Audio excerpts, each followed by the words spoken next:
Okay. We're good? Okay, hello everyone. My voice is dead, but bear with me.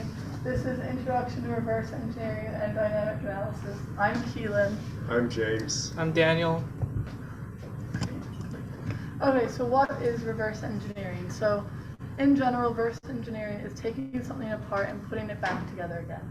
But when we apply this to computer science, for example, we're going from bits and assembly language back into source code. So we're going the opposite of what you usually do, which is from a dot file. Is it still recording? Kyle, who's okay? Wait. Oh yeah, just all right. to source code.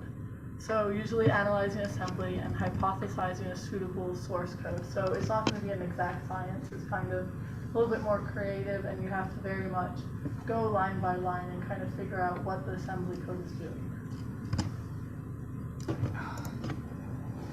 Okay, so how can we use reverse engineering? So improving product interoperability when APIs are not sufficient. So that has to do with compatibility and going across different softwares. Deconstructing malware to build better defenses to it. Finding security flaws and figuring out how code works to improve efficiency. So if we work through assembly, sometimes it'll just cut out variables we're not using, sometimes it'll delete code that's just not necessary. And so then we can use that to improve our actual source code in order to make it run more efficiently. And so there's two different techniques to use reverse engineering. There's static analysis and dynamic analysis. Static analysis obviously is when it's holding still. So we're able to look at the complete code all at once, so the program doesn't need to be run. You can see all the code at once. It's good for simpler programs and it's safer. Dynamic analysis, on the other hand, it's running. So we're able to look at the program at any point in time as it's compiling. And some benefits of that is we're able to see what variables are at a certain time in order to debug. But the cons of this is obviously going to be possibly dangerous because we are interacting with the code while it's running. But it's obviously better for complex programs where a lot is happening at once, and so if you just look static analysis with a really complex program, you won't know what's happening. And so these are some static analysis methods. So object dump is a Linux command line tool to dump out the assembly code for compiled binary. IDA freeware is a free version of IDA disassembler graphic reverse engineering tool. GUIDRA is an open source NSA reverse engineering tool that can be used to decompile assembly into somewhat readable C code. So GUIDRA is the only one that actually kind of translates it back into source code, even if it is a little bit messy. It's not going to be perfect. Here are some dynamic analysis tools. So GDB is the GNU debugger. So it's a Linux command line tool that lets you examine contents of the stack during a program's running time. So this is what CS33 uses, and it's probably the most common use for dynamic analysis. But unfortunately, if you've ever used it, you probably know that it's pretty funky, and it has a steep learning curve with all the commands and kind of what you're looking at most of the time. And so PWNDGB is a GDB extension that makes your life easier. Basically, it takes the GDB output and kind of organizes it to look a little bit better, and so it does a summary program memory content when the GDB stops execution. So here is our stack. So obviously a stack goes down and a heap goes up. And so how a stack works is the base pointer is when the actual stack content starts. And so obviously how a stack works is you push onto it, and so that pushes the stack pointer down. And when you pop something, that's going to move the stack pointer back, and it's going to remove something off of the stack. And so this kind of shows you the previous base pointer, previous stack frame, previous base pointer. So as we keep pushing things onto it's going to keep moving down, and the stack pointer is going to be at the very bottom. Right, and a quick thing to note, like this happens in reverse when the function call ends. So like after it finishes execution, everything gets popped up. The previous base pointer is pushed to the base pointer register, and then your program returns execution to wherever the return address points to. And so this is basically what happens before your program and what happens after. So you're pushing your the RBP, so that's the pointer is pushed to the stack. You copy the stack pointer, and then you're able to. Wait, let me hide this. Wait, okay, all right. And then you're able to shift the stack pointer down n bytes, so whatever you put there. And so after your program is done, you're moving your, you're copying your base pointer to the stack pointer, and you're copying the top of the stack into the base pointer. So as you're pushing and copying different variables, you're saving them and you're copying the last one that you've pushed on. So in order to, once you're done with everything, you want to pop everything off, and then the last step is you're popping the top of the stack back into the base pointer, so that it's kind of zeroed out, so that you're not having a bunch of like random information back into your stack.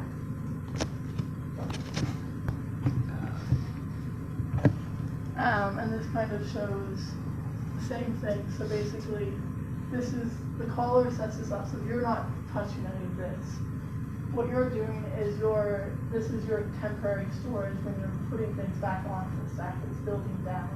And you're able to use your temporary variables that you're going to use later that you don't necessarily need in your registers now. Or when you're changing things around in your registers and you want to save values, you're going to be pushing them onto the stack and then popping them back off. And then that's the base pointer. This is your stack pointer. So now we're going to go more into object dump commands, basically. So these are some of the most useful object dump commands, but obviously, like, look them up. There's loads more. Like, definitely Google is there, and you can also do man object dump to get actual of the manual from the Linux terminal. So -D for the executable file, disassemble sections of the binary expected to have instructions. -uppercase D disassemble all sections of the binary, not just those to have instructions. -J displays instructions for only that section. -S displays full instructions for any section requested. And then obviously you can do a combination of the two, or you can add more dashes and variables, dashes and letters, and it'll change whatever you do to your output. What's up next then? For the -D flag, by disassemble all sections of the binary, are you referring to like last week we talked about like the variable parts of the assembly code? Is that what it decodes? Wait, do you mean uppercase D? Yeah, uppercase. Yeah, uppercase D. Yeah, it also disassembles the like .bss and the other ones. Like if you do the lowercase d, like usually it doesn't disassemble the variables parts of like the global storage in the assembly code. So is the lowercase d just the text portion of the instruction? Yeah, should be. Okay. All right, so here we're gonna do a small demo of object dump. So we're gonna compile this program, and then we're gonna object dump it out to see like how each part of this program maps to the assembly code that we see in object dump. So in this program, it's pretty simple. It just declares a bunch of global variables A, B, C, sets them to these values, and then in the main function we have X, Y, Z declared as local variables, and then we're gonna make a function call to printf, and it's gonna print out hello followed by X, Y, Z and a new line. All right, so if we just go back to our Linux terminal, we see demo 1. All right, and then here is our source code. I'm gonna just open up another terminal so you can like see that side by side. All right, so, wait, I didn't compile this. Okay. All right, so this program you see on the left is gonna be an a.out, and we're gonna use object dump. Oh wait, yeah. Let me go back. All right, so before Andy, someone let in Andy. Okay, so we're gonna like do a little like participation, right? So using the flags that you saw in the previous slides, can anyone tell me like how you would use object dump to dump a full binary? Just like shout it out. Yeah, right, capital D. So simple. Just how do I? Is it escape? All right, so to dump a full binary, right? It's just like object dump, then capital D, an executable file. Okay. All right. Now, so then, how would you dump a .text section?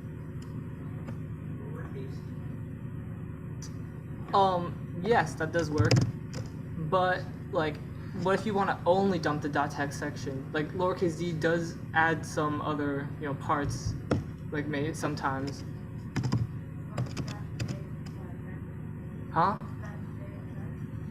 Yeah, right. So you would do object dump -g, your executable file, and you would also add the -j .text, right? And then for all of our other commands, this is going to be pretty much the same. You just change the name of the section you want to print out, right? So then .data, .bss.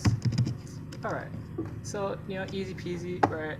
It's just basic Linux commands, nothing too difficult there. All right, so going back. All right, so I'm going to go back to our okay. So here's our source code, and then we're going to object dump the full binary with the -d a.out, and then wow, what is this, right? This is the lowercase d, right? So this is, you're getting the shortened version, right? If we want to dump out the big D, it's much longer. We have the many more sections that you see here. We have the global variable, the .data, that was not disassembled in the lowercase d. So like looking at this is very long. What do we do with this? All right. So first off, right, if we go back. I'm going to go to lowercase d. You would want to look for the main function call, and here it is, right? So, okay, so in the main function call, right, we see push RBP, and we're copying the stack pointer to the base pointer, and we're subtracting hex, so it's like 16 bytes from the stack pointer, right? So this is what you saw in the like stack frame slide, where you have like all the assembly instructions that set up the stack frame, and then at the end, so like at the end, since it's a main function call, there's a caveat. So you don't really have like the pop off the stack since it's a main function. So after it returns, it would just end execution. So there's no need to like do the stack manipulation. But if this were not the main function, you would see the like the pop RBP at the end of the function. And like okay. Other questions? What's in the chat? Huh? Other questions? I don't know. Okay. Oh, I was just just sharing. sharing. Okay. Okay. Yeah. So I'm gonna expand this a little bit. All right. So here, right below, the setup for the stack pointer. Right. So this sets up the stack pointer. Let me get rid of this. So all right, yeah. So these 3 lines set up the stack pointer, and then below that we have the variables, right? So this, you see, like the addresses for where the variables are stored on the stack is all referenced from the base pointer, right? This is by design. This is what the base pointer does. So instead of like storing every single memory address for every single variable, you would just reference it from the base pointer, and that like saves a bit of memory. And then so you look at the values, right? X0xa is 10 in hex, right? 14 is 16 plus 4, that's 20.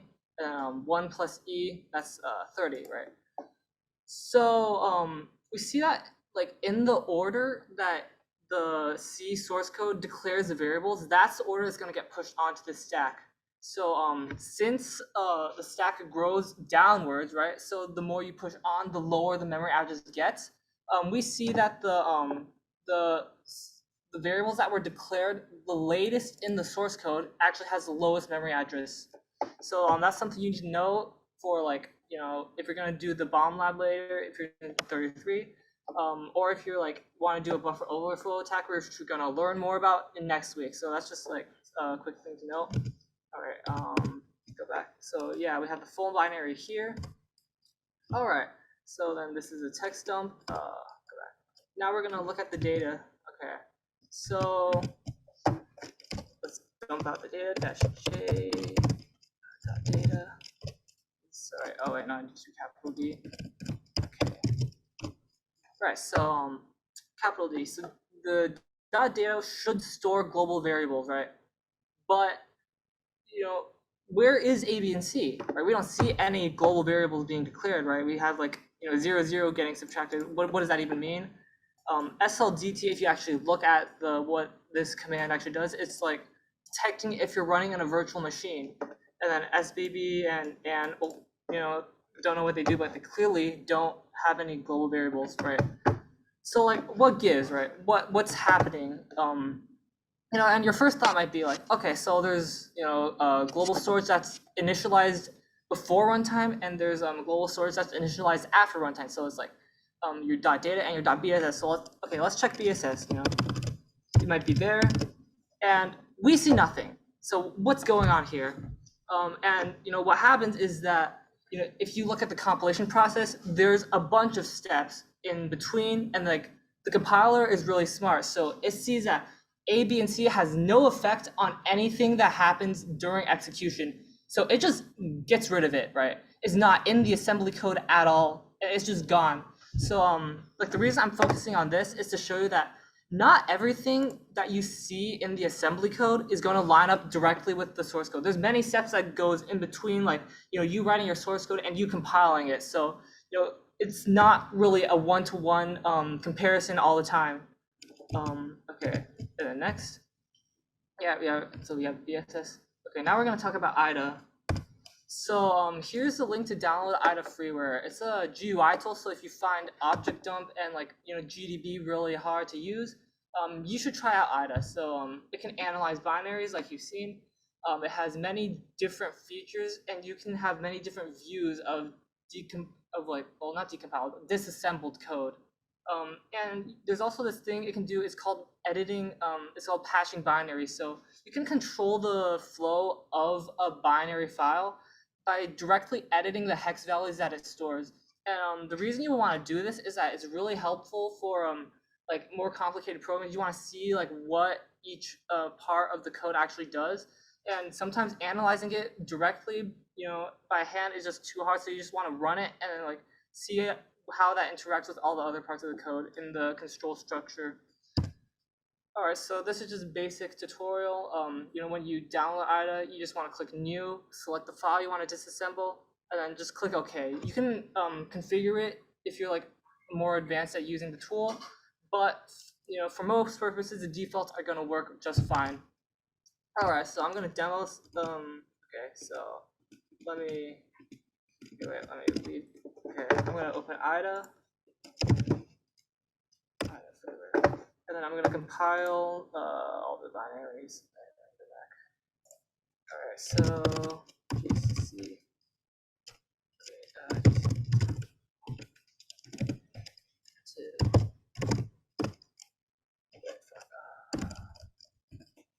-O. All right, and then okay. All right, good, they're all there. Now I'm gonna load this file into IDA.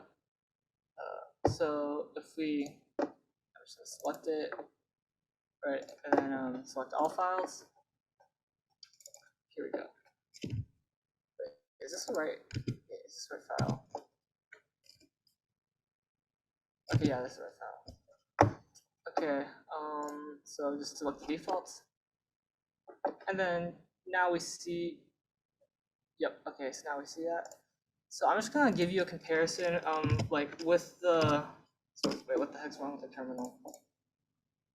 Okay. Demo 2. All right, so this is a source term. Okay, wait. Full screen this. Okay, so this is a source code that we loaded into IDA. So it's just a basic control structure. You got password 1, and then if password equals 1, it prints correct, and if not, it prints incorrect. So just a simple if statement. But if we were to load this into our object dump, just to compare, so if we do object dump -d, right, and then I can beat that out. Okay,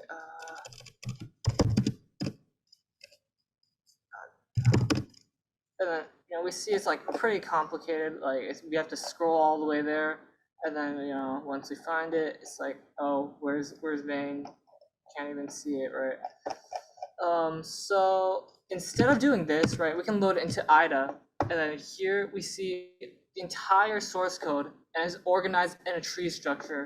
So just to explain all the parts, so like when it branches out into the tree, that's a control statement. So it's like if like if whatever, then it branches out into like, okay, if true, if false, and then after those two pass, they can converge or diverge depending on how you program it.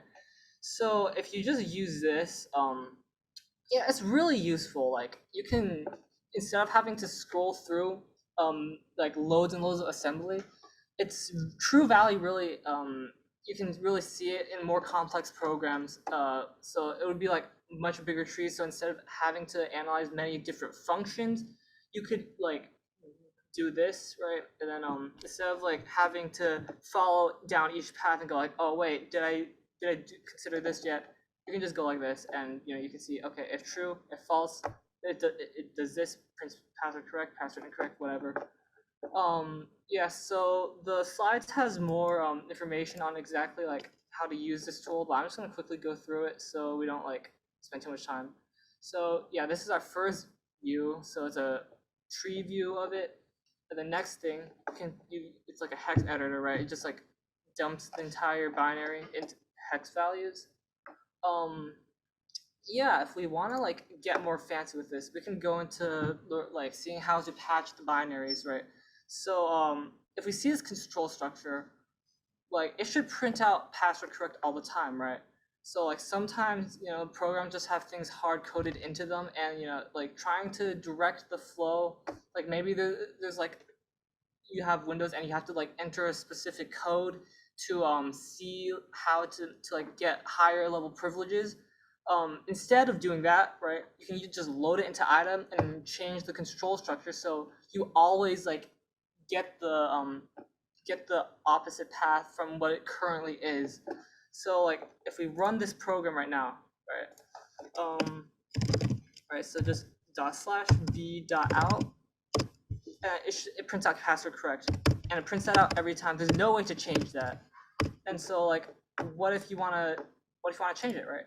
So something you can do is that you go to edit, and then you patch program, and you change it into assembly code. So instead of JNZ, we just change it to JZ. Right, so this now should yeah, it should print out password incorrect. So now we just have to save the changes we made to the input file. So then if we go to b.out, oh my god, right, we changed the file, and that's basically it. This is what this is like how you get those cracked files from like different proprietary software from very honorable sites on the internet.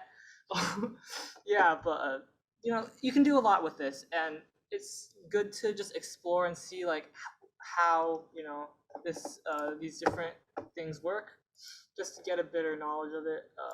Okay, so let's see. All right. Okay, so the next thing we're gonna do. Okay, so the next thing we're gonna do is look at a tool called GUIDRA, and this is an NSA reverse engineering tool. It was So it was originally proprietary by the NSA, but like WikiLeaks revealed the existence of it, so then they decided to open source it to the public. And you can think of it as the VS Code of reverse engineering tools. So you can apply many different extensions to it. The community actively builds the tool, so whatever changes are that are made to it are written mostly by the people that actually use it. And so you can install many custom scripts and extensions and customize it however you want. But yeah, the main reason I use it is to look at compiled binary and just generate some like pseudo C source code to make it easier to understand what is going on with the program.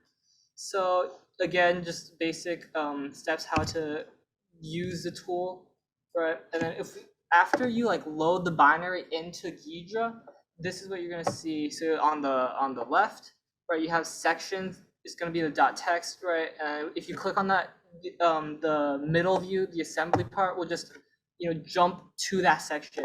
And then functions too. If you want to like look at a specific function, like the main function, you click on that, and then the assembly will jump to that. And then like if you click on a function and you jump to it, then the decompiled code will show you like some reverse engineered C code. It's not going to be perfect, right? So if you like copy the C code that's generated by the GUIDRA tool and you try to compile that yourself, it's not going to really work because sometimes like the data types are going to be lost in the assembly. But if you have some knowledge of C, you can easily like turn that decompiled code back into like some C code that basically does what the program does. So yeah, now we're gonna demo it. So yeah, this is just the same program from before. I'm just gonna remove the old version since we changed it a little bit. So demo2 -o out. Okay, so we have this program, and now we're gonna open GUIDRA and reverse engineer it. Okay, so.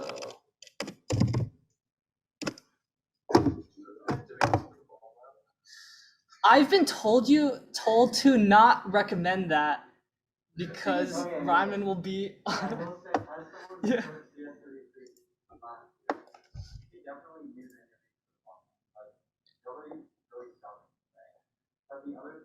I'd say the first thing is like, trying to piece apart the whole map, and try to understand the lower level stuff, but then also one of the things finally you're gonna get all my style questions, not gonna have. Yeah, so only like use it if you already know what you're doing, or you like want to learn like how it actually works. But like yeah, if you already know it, then whatever. Like yeah, but if you want to learn it like really well, this will just become a crutch that you might have to rely on. You won't like learn how to read assembly and like work with all that. So let's see, where's my files? Okay, so we're gonna load d.out. All right, so it's processing that. All right, nice. Oh wait, let me like load another file.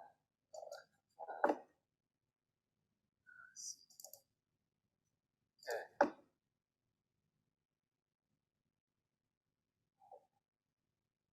All right, it's loading.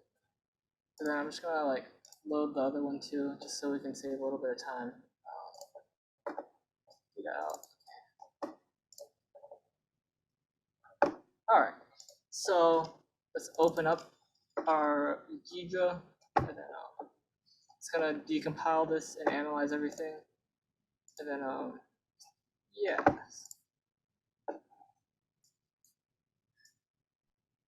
All right, so you click analyze, just analyze all of it, and so I'm gonna pre-analyze the other one too, so we don't have to go through this again.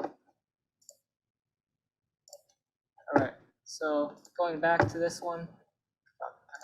Okay. All right, so what is this code? It's just this program that we had before. All right, so the password.out, and then yeah, so if I just look here, right, the first thing I want to do is go to the main function. That's where everything starts, right? So you see underscore start, and then basically the main purpose of this underscore start function is just to load the main function. So if you're wondering, like, what is all this? Yeah, it's just just get everything set up so the main function can run. If we click on this function in the decompiled code, it links to the main function. So that's another way to get through it. If you see a function call in the decompiled code, you can click on it and then it'll follow through. All right, so now we get to the reason why I say it's pseudo C instead of actual C code, because it says undefined 8, right? That's not a data type in C. So like, why does it say that? It's because like when it gets compiled into assembly, right? Instead of like int chars, like what other like, I forgot what other data types there are. But yeah, so those data types just get converted into zeros and ones. And the decompiler most of the time doesn't know like what data type it is, since it's all zeros and ones. It doesn't know if it's a pointer. It doesn't know if like it's supposed to interpret it as a chick character. The only reason you can like get that information and it works correctly is that the assembly code just does those conversions for you. So yeah, the program doesn't know like what the return type as this function is, but we know, right? Since we're really good at programming in C. So one thing you can do is edit function signature. Since we know this is like int main void, you can just do this. All right. Yeah, somewhat more readable. Now I want to like focus on comparing the source code with like the decompiled code. So in this source code, we see password equals 1, if password equals 1, and we have an if else statement, right? But in this decompiled code, it only has like one control path, right? It only prints out password correct. Now, what happened to the else statement, right? If we look at the main function in the assembly, so this is a main function in assembly, we see this JNZ, right? That's the control statement. And then we see, how do I get rid of this? Okay, so yeah, we see like it has the call for puts, like it has password correct, password incorrect. Now, why isn't that showing up in the decompiled code? It's because like, if we go back to the source code, password is always equal to 1. There's no action that you can do that would change the value and change the control path. So the tool just looks at that and says, okay, so if it's always gonna print out password correct, then here is some code that does the same behavior, right? And then so now I'm gonna go to another program, right? So this is like another program. Like nano 3. Right, so here's another program. Instead of password being equal to 1, the only change I made is password equals to 2. And so this should always print out password incorrect. And if we go to run the file, right, see that. Right, that's exactly what happens. It prints out password incorrect. So if we look at the decompiled code again, right, that's what it does. So this is basically just to show you that this tool, like when you decompile it, there's going to be some pieces of code that are ignored if the program determines it to be unreachable. Now okay, so what happens if you actually have a control structure that all paths are possible to run? Well, fuck. Cancel. There's a different file. Oh, I didn't compile it yet. Okay. We're gonna compile the next file. BC.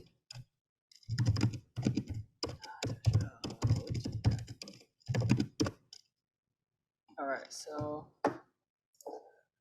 right. Okay, I'm gonna import the file it's compiled. Okay. All right. Now I'm gonna open this.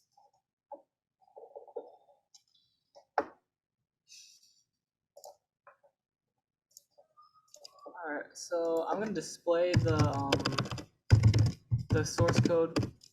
Oh fuck! Wait, wrong one.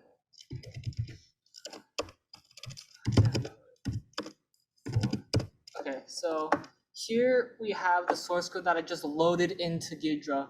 So here we have password, and it takes in user input, and then if there's an error, it just prints out input invalid. Otherwise, it just checks if password equals 1. So here, all of these if-else statements are possible, since the user determines like what the value is at runtime. So the compiler has no way of like just optimizing out, the certain paths. So if we open the decompiled version of it, we just go to functions. Yeah. So this is a little complicated. Like what's happening here? So if we look at the source code again, where this is what's happening, but it doesn't really match up with the with this code. So like, okay, so if I were a pro at reverse engineering, what would I do? Right, first off, you just like type in the stuff you know, right? So int whatever. Okay. Yeah, so we see that ivar1, this is taking out the this is just the output of scanf. So like scanf isn't supposed to return anything, but like, why is it there? If we just read through this decompiled code, we see that it checks ivar1, checks if it's equal to 1, and then if it's not equal to 1, it prints out, input invalid. So from this, we can deduce that, this ivar1 basically just, it's our control code to see if there's an error, right? So pretty simple. Now, in a more complicated program, you would want to just check, okay, this is control code. If scanf is error. So this is just, I'm just showing you like what we want to do if you want to actually reverse engineer a program. You just like do this. Just put comments along like each of the decompiled code. Yeah, so okay, if there's not an error, then we're in here right now. And then now local C, like what is local C? Well, if we check the scanf call, it writes the input into local C variable. So like then we can just like mark this. Okay, so comment, pre-comment. This is user input. Right, since scanf like takes in user input, so okay, I don't know why the comment wasn't correct, but whatever. Yeah, so local C is a user input, and then we check. Okay, so password correct if it's 1, password incorrect if it's not equal to 1. So then yeah, now we know what to input if like we were doing a CTF or some other challenge, right? We know like what we need to input into the program in order for us to like get the flag or whatever our goal is. You can like many hackers actually do this to like find out new exploits in their code. But yeah, I'm just showing you a little bit of the process, just so you can like get a feel for it. Yeah, so why exactly? Wait, what is this lines? Okay, so like why exactly did this decompiled code show all the control paths while our previous decompiled codes, like in this one or in this one, why did they not do it? And it's because, like as I said, if a certain path through the program is not possible, this GUIDRA decompiled code will not actually output like that code. So yeah, that's about it. You can try out GUIDRA if you want. It's very educational. It can help you like line up like what you're learning in class if you're taking CS33. Only use it as a learning tool though. Like don't get reliant on it. Okay. Yeah, potentially just use it to check your work. Like do it yourself and then use GUIDRA to kind of analyze and go, okay, is what I did comparable to what GUIDRA's saying? Rather than going back from GUIDRA trying to figure out, okay, what's the program doing? Okay, now we're gonna go over GDB, which is the tool that you're gonna use to solve your bomb lab and the ones that will appear on your midterms and finals. And it's the GNU project debugger. Allows you to see what's going on inside the program while it executes. We'll show that a bit later. And you can also examine and modify a program state while it's executing. So for example, if you want to change a variable when it's running, there's a command that lets you do that. And some of the basic commands, tab auto completes if the command only has one possible option. And do double tab, it lists out the possible options. And info lists the information about the binary. You've probably seen it in the CS33 lectures when he does the IR It's basically equal to info registers. Prints out all the information about the registers. Functions list the functions, breakpoints, and args for arguments, threads for information about the current thread. Break is the command you're going to use to set the breakpoint. One example of this is break function name. And for example, in C code, there's always going to be a main function. So what you can do is break main, and it will set a breakpoint at the execution of the program. Or you can just do it at the specific address, like it's shown right here. And deleting breakpoint number deletes a breakpoint, and layout ASM for assembly if you use the program assembly instructions. Continue, it resumes the program execution until another breakpoint or the end of the program. The next two commands, step and next, are very similar, but we're going to go over the differences when it encounters a function call. Basically, step will go inside the function call, and next skips over the function call and executes the next line in the function that you called it in. Disassemble outputs the assembly dump, and none defaults to the current function running. If you attach it with the function name, it outputs the assembly of the function. The address outputs the assembly of the function containing the memory address. So here's the difference between step and next. As you can see here, I have int x and int y. It's just a sample function to set the integers. If I perform step on int x equals food5 right here, step will go inside food, and the next line you will land on is actually the printf statement here.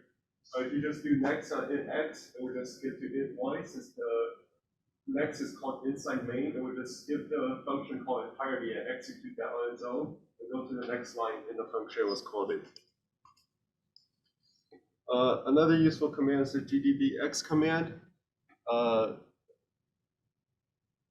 Yeah, okay, so this one also gives you a bunch of information about the current running program, displays the memory contents at the specified address. As you can see on the right, there's a list of formats that you can put it in and the size modifiers.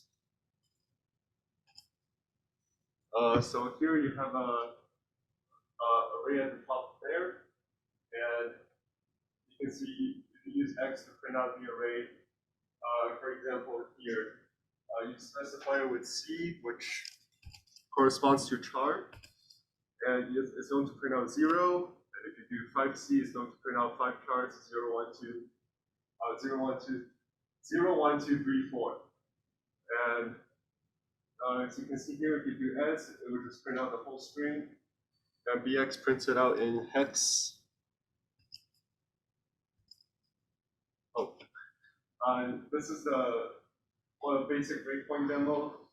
I have some function here. Basically, what this does is a factorial, and setting a breakpoint at line 4, except I believe one of them is this one.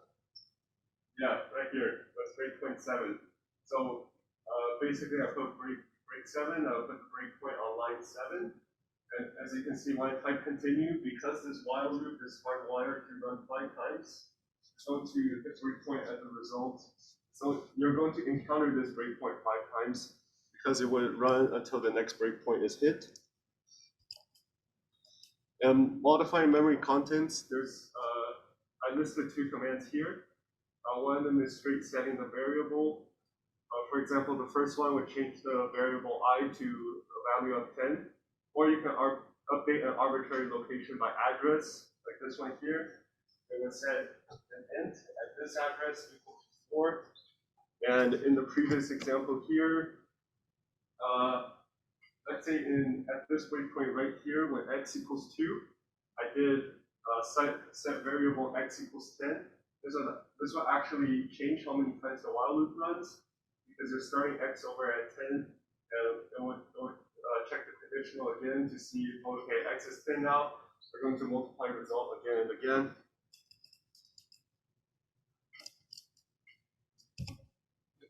Okay. So like as you saw with with the demo, the GDB really has most of its value when you're analyzing source code, right? But like when you have, to analyze a binary, what do? You can use PyDebug. So it's just better at analyzing binaries It's just designed for that, and it has a better user interface. And what else? Oh yeah, automatically outputs relevant information. So I'm just gonna SSH into the the CS33. Wait, what's my okay, I forgot my thing. CS33.c.eco.eu. Okay, that's right. All right.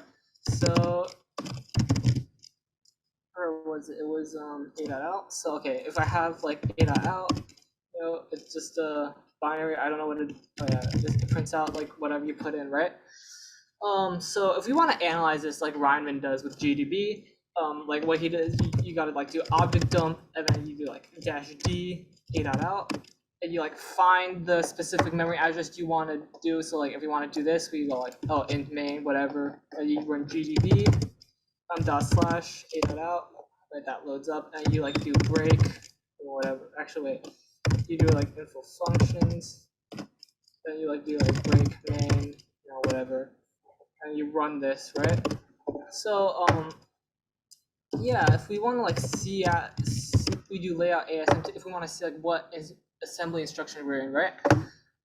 So like if you want to run through this assembly one instruction at a time, you really can't unless you're doing like a breakpoint every like every single instruction. Yeah, just to show that like continue, like okay, if we do run and we hit a breakpoint and then we do next, right? That should only run the next instruction. So we do next, right? But it doesn't, right? You just have to like keep, going, and it's suddenly here, right? How are we supposed to get back to the next line if it just skips through all that? So this is where PyDebug comes in, right? So we just exit, yes, exit. Quit. All right, so I'm just gonna show you some PyDebug. So like it's just an extension you can download, but yeah, it's in the Git repository, and it just loads whenever you run GDB. Right, so I'm just running GDB on a.out, and then it takes a while to load. Okay, so we see PyDebug is loaded. Let's break main again. Okay, and then info functions.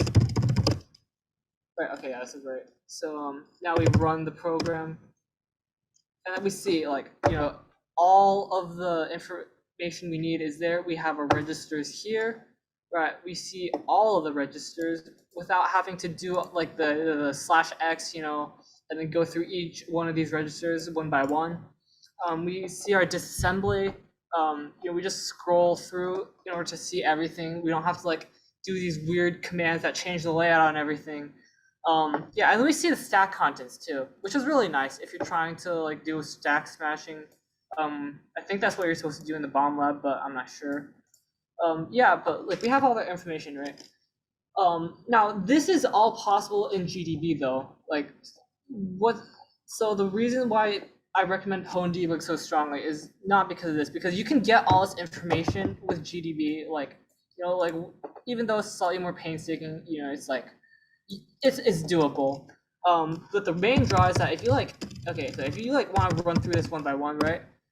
You just enter next, right? So then now we're on main +8, right? Next, main +15, and we just like keep going through. We can like look at the state of the program at every single line of the assembly, without too much trouble. Like we just keep clicking, enter, and like we can just keep going through this entire program, right? And then that's that. So yeah, it's way more convenient, right? Yeah, and here's just like a picture of what you would see if in case you forget about like why this tool is so good. Yeah, but it's just so much more convenient. If you download this, you'll like go through the labs much more easily. Obviously you have to still learn like how to get this information with classic GDB. But if you're a pro already and you've already learned everything, then consider downloading this extension. It'll make your life a lot easier. All right. So if you have any questions, here are our contacts. And yeah, do the challenges we have here if you want.